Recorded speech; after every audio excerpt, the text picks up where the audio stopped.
میں دانشمند کی تقریر سن کر کے نہیں روتا. واقعہ یہ ہے، سچی بات یہ ہے کہ میں نے ایک بکرا پالا تھا. میں اس سے بڑی محبت کرتا تھا، مجھے اس سے بہت محبت تھی. وہ بوڑھا ہوا اور مر گیا. وہ بوڑھا ہوا مر گیا. جب میں دانشمند کی تقریر سنتا ہوں اور دانشمند کا چہرہ سنتا ہوں تو مجھے اپنے بکرے کی یاد آ جاتی ہے، اس لیے میں روتا ہوں. کہا کیوں؟ کہا اصل میں دانشمند کی داڑھی جتنی لمبی ہے میرے بکرے کی داڑھی بھی کچھ ایسی ہی لمبی تھی، اس لیے مجھے اپنے بکرے کی یاد آ جاتی ہے، اس لیے میں روتا ہوں. تو کبھی کبھی ہم سمجھتے ہیں کہ لوگ بڑا اچھا سن رہے ہیں، لیکن وجہ کچھ اور ہوتی ہے. خیر کچھ دیر اور سنیں. میں یہ کہہ رہا تھا کہ جو دن کسی اللہ کے پیارے سے نسبت رکھ لے وہ دن ممتاز ہو جایا کرتا ہے. جو جگہ اللہ والے سے نسبت حاصل کر لے وہ جگہ ممتاز ہو جایا کرتی ہے. اور ان ممتاز دنوں میں، ان ممتاز جگہوں میں اللہ یہ چاہتا ہے کہ اس کے ماننے والے عبادتیں زیادہ کریں، نیک کام زیادہ کریں، کیونکہ رب کائنات ثواب بڑھا دیا کرتا ہے.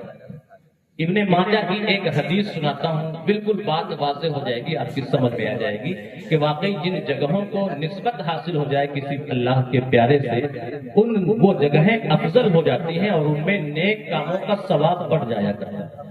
ابن ماجہ صحاح ستہ میں سے ہے، حدیث کی کتاب ہے. ابن ماجہ مدارس میں پڑھائی جاتی ہے، حدیث ہے. رسول گرامی وقار علیہ الصلوۃ والسلام ارشاد فرماتے ہیں صلاۃ الرجل فی بیتہ بالصلاۃ وصلاته فی مسجد القبائل ب25 صلاۃ.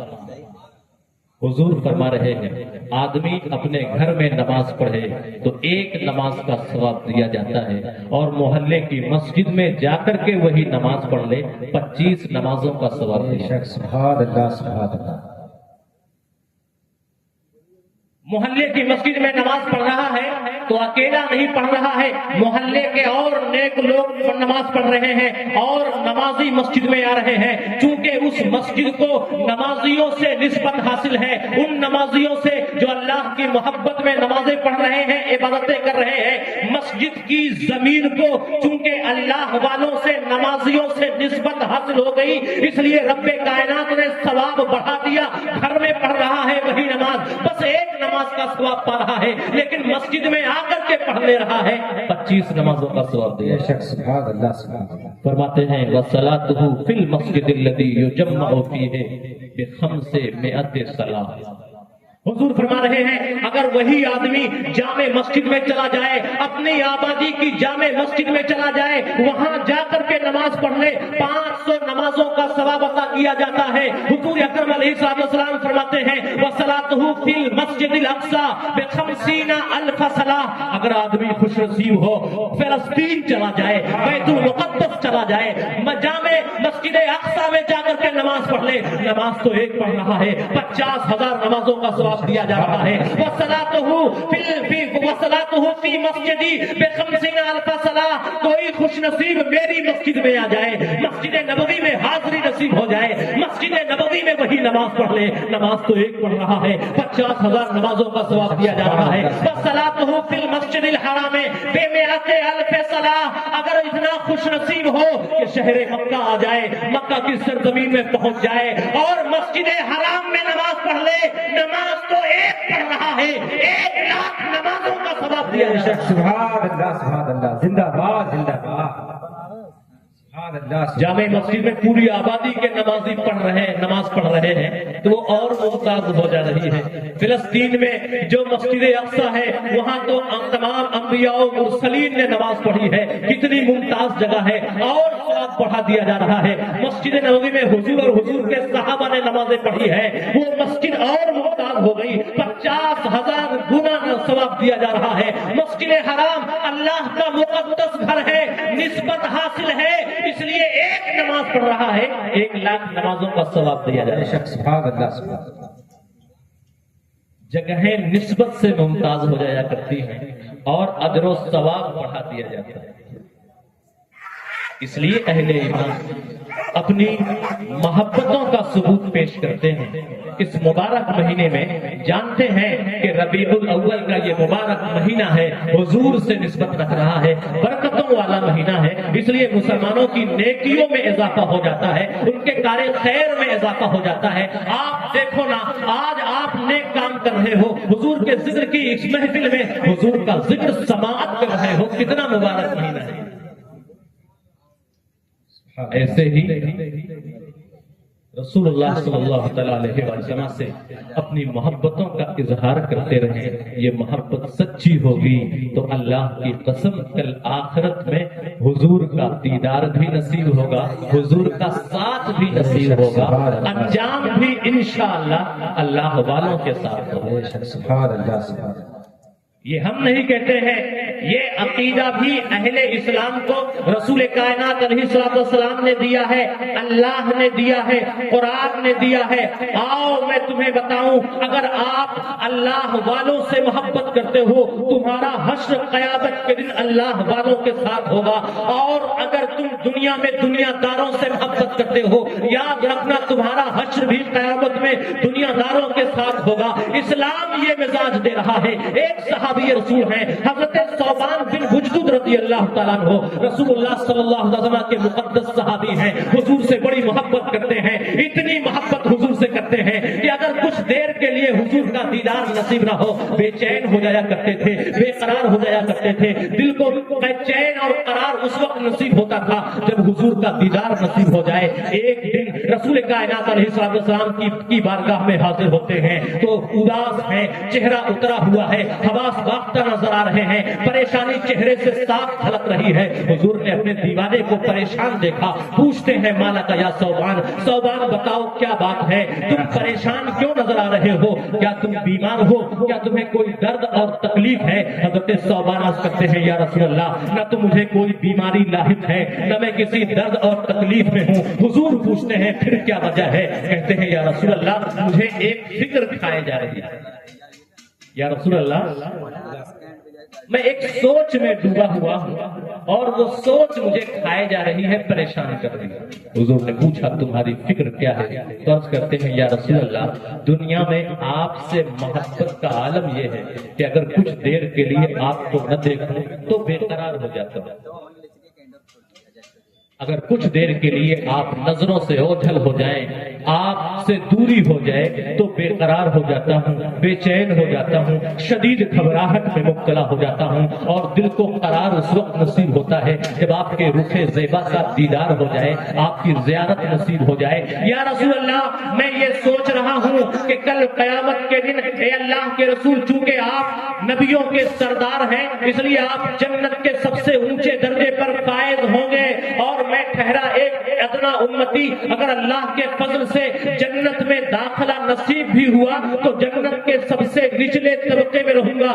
یا رسول اللہ آپ جنت کے سب سے اونچے طبقے پر فائز ہوں گے اور آپ کا یہ غلام جنت کے سب سے نیچے طبقے پر رہے گا. یا رسول اللہ جنت میں میرے اور آپ کے درمیان بڑی دوری ہوگی, بڑا فاصلہ ہوگا. یا رسول اللہ مجھے فکر اس بات کی کھائے جا رہی ہے کہ اس دوری کی وجہ سے, اس فاصلے کی وجہ سے کہیں ایسا نہ ہو کہ جنت میں آپ کا دیدار نصیب نہ ہو. یا رسول اللہ اگر اس دوری کی وجہ سے آپ سے ملاقات نہ ہو سکی مجھ دیوانے کا کیا بنے گا, مجھے جنت میں چین کیسے ملے گا, میرے دل کو جنت میں قرار کیسے آئے گا. اللہ اللہ جنت میں جانے کی خوشی نہیں ہے, خوشی تو اس وقت ہوگی جب یہ مدعا سن لیا جائے, جب یہ مدعا سننے کو مل جائے کہ حضور کا دیدار جنت میں ہے. سبحان اللہ سبحان اللہ, زندہ باد. یہ ہے عشق, یہ ہے دیوانگی کہ جنت میں جانے پر بھی خوش نہیں ہے.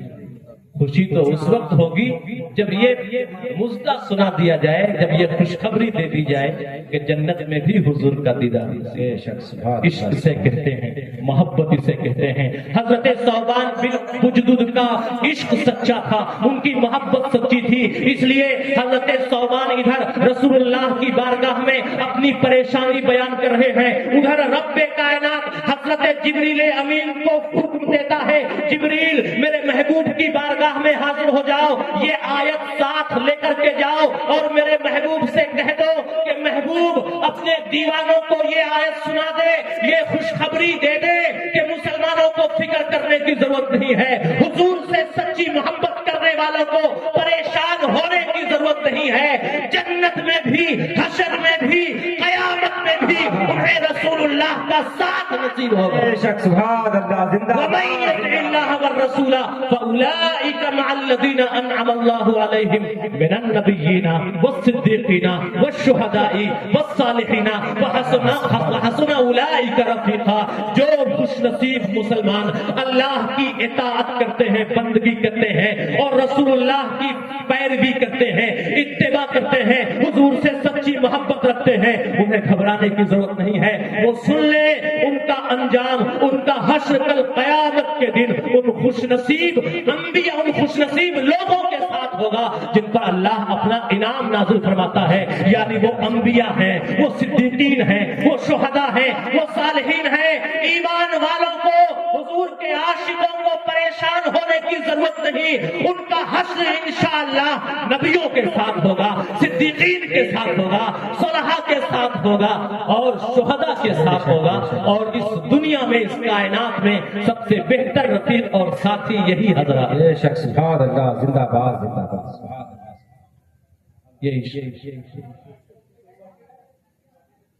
تو اگر رسول اللہ صلی اللہ علیہ وسلم سے سچی محبت ہے تو مومن کو پریشان ہونے کی ضرورت نہیں ہے۔ رسول کائنات علیہ السلام کا دیدار بھی نصیب ہوگا اور انشاءاللہ حشر میں ہمارا انجام بھی اللہ کے ان نیک اور برگزیدہ بندوں کے ساتھ ہوگا۔ آج کی یہ مبارک محفل آپ نے رسول اللہ صلی اللہ علیہ وسلم کی محبت میں سجائی ہے۔ ہم اللہ کی بارگاہ میں دعا کرتے ہیں کہ رب کریم اس مبارک محفل کو قبول فرمائے، اور جن حضرات نے، ہمارے جن بھائیوں اور بہنوں نے اس محفل کے انعقاد میں دامے، درہمے، سخنے کسی بھی طرح سے حصہ لیا ہو، رب کریم ان کے رزق میں، ان کے گھر میں، ان کی تجارت میں، ان کے کاروبار میں، ان کے بچوں میں، ان کے گھروں میں اپنی برکتیں، رحمتیں نازل فرمائے۔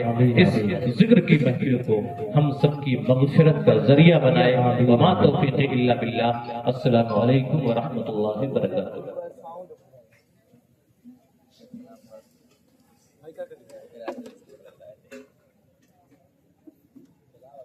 اوپر چاہتا ہوں میں اوپر ہو جائے میرے تو